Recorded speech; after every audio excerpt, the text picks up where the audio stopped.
And hello again, and welcome to the next video about my Ducati MHR. The last video was made quite a long time ago, and since then not much has happened because I've been really busy, and also because I've been waiting to get one critical part which has just arrived. And this is the part here. It's a new ignition barrel and key, because I've lost the original key for the bike many years ago. God knows where it's gone. I've searched everywhere and can't find it, and so I've had to buy a new one of these, and it took a while to find it, and it cost me £67 plus P&P, so quite an expensive mistake to lose that key. But anyway, it's here now, so now I need to try and change it over. And that's when I hit a problem, because I've tried to unscrew this locking ring here that holds the ignition barrel in place with a pair of pliers, and all that happened was the whole barrel moved as well, so that didn't really work. Next thing was I unscrewed these bolts here to lift away the whole panel. Again, it didn't really help because all the wires are behind here and I can't really access the barrel. So reluctantly, I think I'm going to have to remove this top fairing, and that's what's next. And that shouldn't be too difficult because it's just held in place by 4 bolts. The one thing though to watch out for is that these bolts also act as an earth to the indicator, so I've got to make sure I don't damage these wires when I take off the fairing. Okay, so now I've unbolted the 4 bolts that hold the fairing in place here.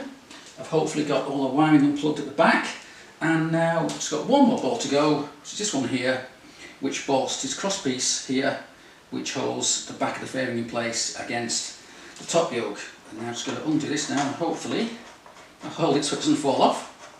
The whole thing won't go flying and scratch down the paintwork. There we go, it's getting a little bit wobbly. Just come around here now, and hopefully just grab it, and it should just come off in one piece, nice and gentle. And there we go. So yeah, that's not been off for about 20 odd years, if not more.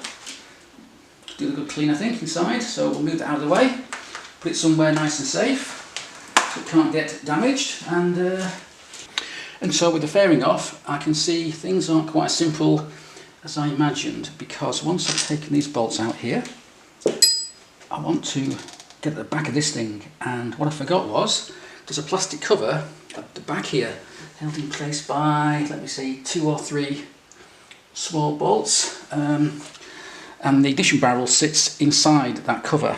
Now it'd be nice if I could just push this off now, access these small bolts, undo it, and we'll be away. But I can't, because as you can see, the wires here hold it in place and I can't really push it away too far. So how the hell am I going to access these small bolts at the back? I don't know. I may have to remove the instruments and this headlamp to get at the damn thing, but we'll see. Anyway, first so I think it's time for a cup of tea while I ponder this, and yeah, I don't want to sort of jump in there and start unplugging the main wiring harness just to get this thing out of here, but we'll see, we'll see. But first, a cup of tea and a break. That's also a good idea if you're not sure what to do next. Just take a break and come back when you've got a bit more time. And so now I'm back after a tea break, and sure enough I've removed one of these instruments, the speedo, and that let me access the recessed bolts here, which allowed me to take the thing apart.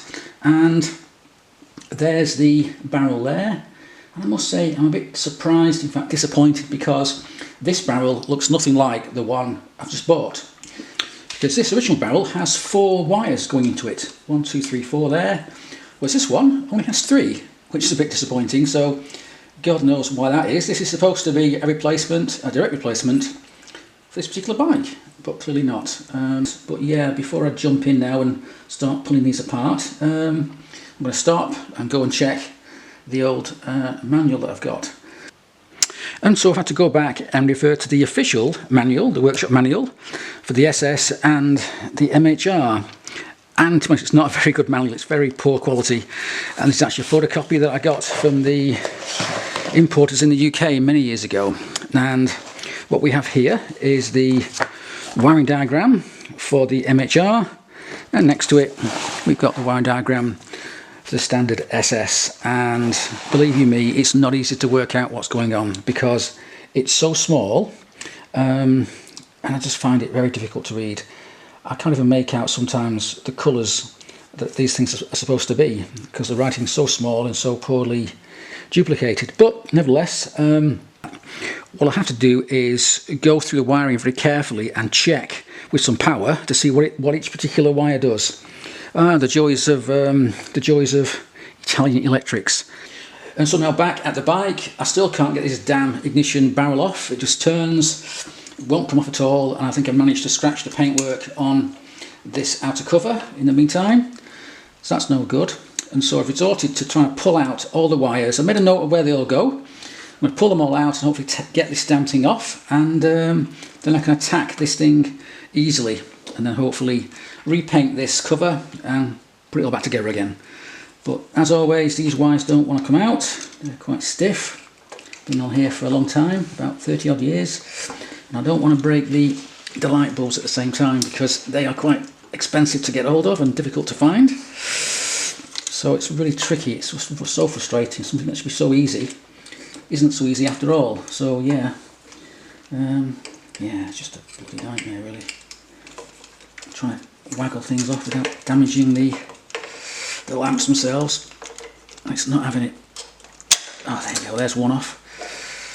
So yeah, we're slowly going to go through here, take them off one by one, try and be gentle with them. Don't want to damage the wiring unnecessarily. Yeah, so come back when I've finished this, and hopefully I'll have this piece on the workbench when I can get this damn thing off finally. Okay, finally at last I've got this ignition barrel out of here. I did scratch the paintwork a little bit here and there, so this will have to be repainted at some point. I think I used some kind of wrinkled black, I'm not sure, but anyway, I'll sort that out another day. Next problem is, as you can see, the new barrel has 3 connectors in the back and the old one has 4. Typical problem there. So I need to work out how to get 4 into 3. Hopefully it's pretty simple, but I'll have to check all of that out. Maybe put some power through the wiring and work out what each one does. And that's what's next. Okay, so it's now quite late in the day, but I finished spraying this idiot light pod in satin black. It's now nice and dry, it looks okay. And tomorrow I need to work out the wiring for that new ignition barrel. As I say, it's going from 4 wires to 3, and so far I'm not quite sure how to do that. Oh, and by the way, that noise you can hear is just my dog, Barney here. He's just there, look, chewing on a treat. So he's quite happy, but yeah, and I'll be happy too if I can get this damn thing fitted and working by tomorrow.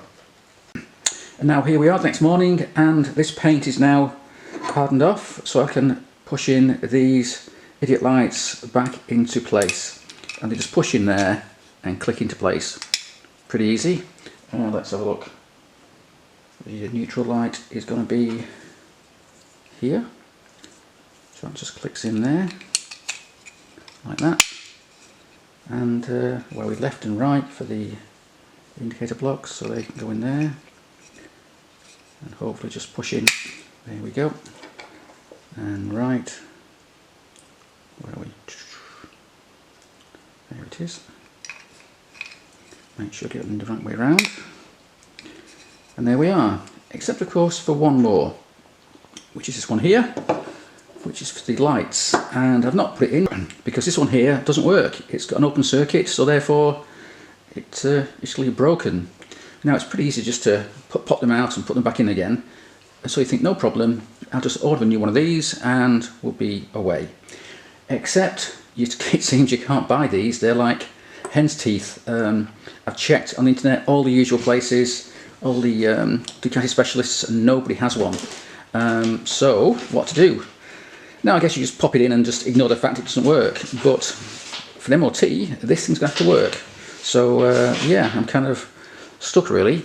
I did read many years ago that apparently if you're very careful you can open these things up and try and replace the LED that's inside there, or the light bulb, or whatever it is. I don't think it's an LED actually, probably just a little light bulb. But yeah, so that's a bit of a problem. I've got no answer yet. I mean, I may find one, because I think they were fitted to Dharmas and the later SSs as well as my MHR, so maybe there'll be one out there, but at the moment I'm still looking, and I suspect if I do find one it'll be a king's ransom because everyone wants one. So anyway, I'm still looking to see if somebody out there has got a document online that says how you actually take these things apart and repair them, because clearly they're not meant to be repaired, and taken apart. But anyway, we'll pop him back in there for the time being. At least it looks complete. So we'll put that aside, and now looking at these things, we've got the original 4-post ignition barrel and the new 3-post.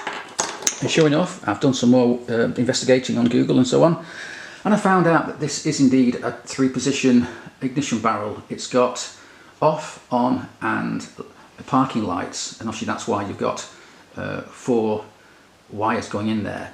Now the question is, with this one, I can have on, off, that's fine, and can I use a combined terminal to do the parking lights so that on all the time? I don't know. I don't like leaving a wire loose inside the dash pot there, so yeah, I don't know. Again, I've asked that question, I've got no answers yet, but hopefully today somebody out there on the internet, some Ducati expert, might be able to tell me, so I'm waiting for that. But right now I'm going to go to my local bike shop and order a new battery for the bike, along with some new oil. I'm going to go for 10W50 fully synthetic, because 10W50 is what's been recommended in the manual rather than straight 50, so that's what I'm going to go for. And now here we are 2 days later, and it's been a change of plan, because I found out I don't need to use this brand new ignition barrel with the 3 connectors at the back. Instead I can still use my old one with the 4, because I've been speaking to a chap called Paddy at Paddy Ducati. I'll put his details up here. He's got a website selling old Ducati bits and bobs, and he told me that using the 3-digit code stamped on the side of these old ignition barrels, I can get hold of an original key, which sort of surprised me. And you could do that with modern stuff, but I didn't appreciate you can still do that with bikes from the late 70s and early 80s. But yes, you can. So sure enough, I've ordered them and they've just arrived, and it's from a place called keysinthepost.com, and here they are. They're not cheap, they're about £10 each, and I got 2, that's no problem. And just tried it, and yes, they do in fact fit. So actually I didn't need to buy this thing at all, but what I've done is I've swapped over the locking ring and put the good one on here and the old scratch one on this new one here, so you know, at least it looks a lot better. This however isn't going to waste, because I'll use this on a future project, probably my next year's Kawasaki project I'm currently working on, so it won't go to waste. So now with that done, I can hopefully put this back on the bike, but not so quick, because of course this light pod here, this little idiot light, doesn't work. Just one of them doesn't work. I've tried them all, and it's this one here, the green one, which says lights on it. And also talking to Paddy, he said yes, you can actually take these things apart and very carefully and either replace the bulb with a new one, and he did say that you could use the tiny little bulbs that are used in model railways, would you believe, on trains and whatnot, or you can go the whole hog and fit an LED light, which hopefully will never break. And I think that's what I'm going to do. What I've not done yet though is try to actually open this thing up. Clearly there's a base, the white base there, and the green outer case, and I'm going to have to try and sort of cut this off and hopefully prise it apart without damaging this outer case, because he told me if I wanted to sell this full set of idiot blocks here, these sort of idiot lights, they're worth over £100, even though they don't work. So I want to look after this, and sure enough, you can't buy them anymore, and that's why they're worth such a lot of money. So next up then is to try and price this thing apart. I've not yet got a suitable LED, I'm not quite sure what to use yet, and it might all go wrong and I'll make a right mess of this, so come back in a while and we'll see how I get on.